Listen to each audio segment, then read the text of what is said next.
Isan'ny hetsika goavana sy songadina tamin'ity herinandro ity ny fanokafana ilay hetsika Azia andiany faharoa izay karakarain'ny agence première ligne. Hetsika araka toe-karena voalohany ihany koa izay andraisan'ny masovon'ny Corée miasa eto Madagasikara anjara ity hetsika ity. Misokatra omaly ary toy hatramin'ny alahady izao moa ity hetsika Azia andiany faharoa ity izay tanterahany etsy amin'ny zone Forelo Expo Tanjombato. Maro ireo masovon'ny firenena Aziatika mandray anjara amin'ny hetsika Azia izay nisokatra omaly tetsy amin'ny Forelo Expo Tanjombato. Sambany kosa no nisy ny fandraisana anjara ny masovon'ny Corée izay nisokatra tamin'ny taondasa.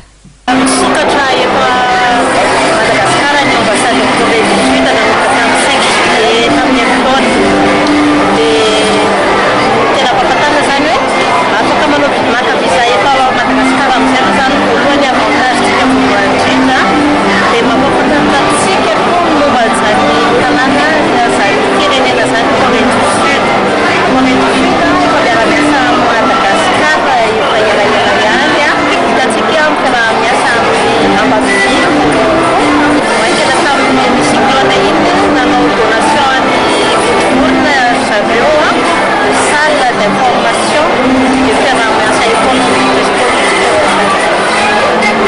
Nambaran'ny chef du service consulaire et administratif fa miabetsaka ireo teratany malagasy mangataka visa makany Corée ary tsy vitsy ihany koa ny teratany malagasy no mandrato fianarana any an-toerana. Anisan'ny mampiavaka ny Corée ny fivoarana nisy teo amin'ny sehatra ara-toe-karena raha nambarany ary azon'ny firenena malagasy tahafina izany. Azon'ny mpitsidika ny trano eva atao moa ny manandrana ny akanjo nentim-paharazana koreana antsoina hoe hanbok ary maka sary fahatsiarovana eny an-toerana. Ankoatra ireo masovo dia orinasa vahiny sy malagasy avy amin'ny sehatra samihafa no mampirantsy eny amin'ny hetsika Azia. Mitoetra amin'ny alahady ho avy izao ny hetsika, tsy ahivina fa misy ireo tapakina alaina maimaim-poana amin'ireo toerana voatondro amin'izany ary misy ihany koa ireo tapakila amidy eny amin'ny Forelo Expo Tanjombato.